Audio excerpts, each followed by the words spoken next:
If there's an issue the Liberals say truly separates them from the Conservatives, it's climate change. And Justin Trudeau wants everyone to know it. Conservatives want to bury their heads in the sand, denying the science and hoping that other countries will step up.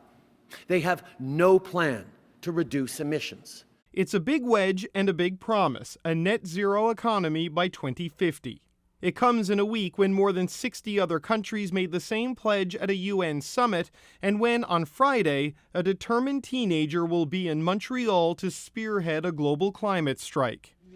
The Liberals say they will legislate emission reductions, but there is no public plan beyond past measures such as the carbon tax. The one new thing, a tax cut to boost green innovation. A re-elected Liberal government will cut corporate tax in half for zero-emissions clean tech companies. One thing we've seen with Justin Trudeau over the last few days is he's a master at improv, coming up with things on the fly. The Conservatives call the promise a distraction and refuse to move beyond the targets in the Paris Agreement. We are committed to the targets that we signed on to.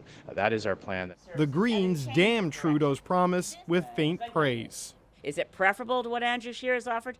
You bet.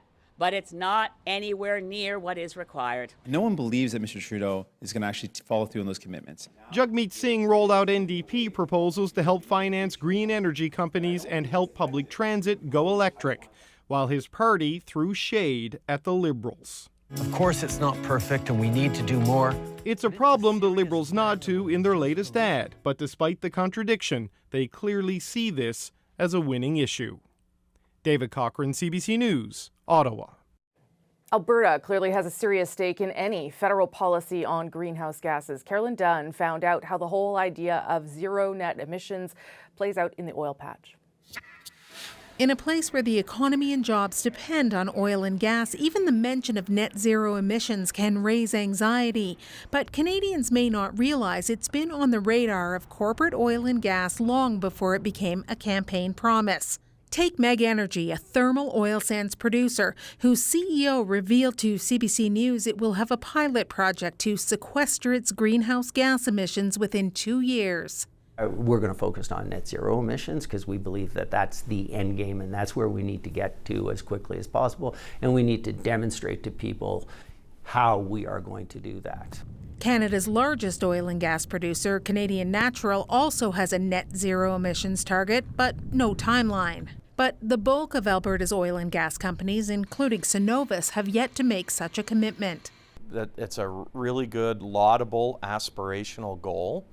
I think right now that would take a great deal of investment, and it can only be done in the context of a vibrant, growing oil and gas sector in this province.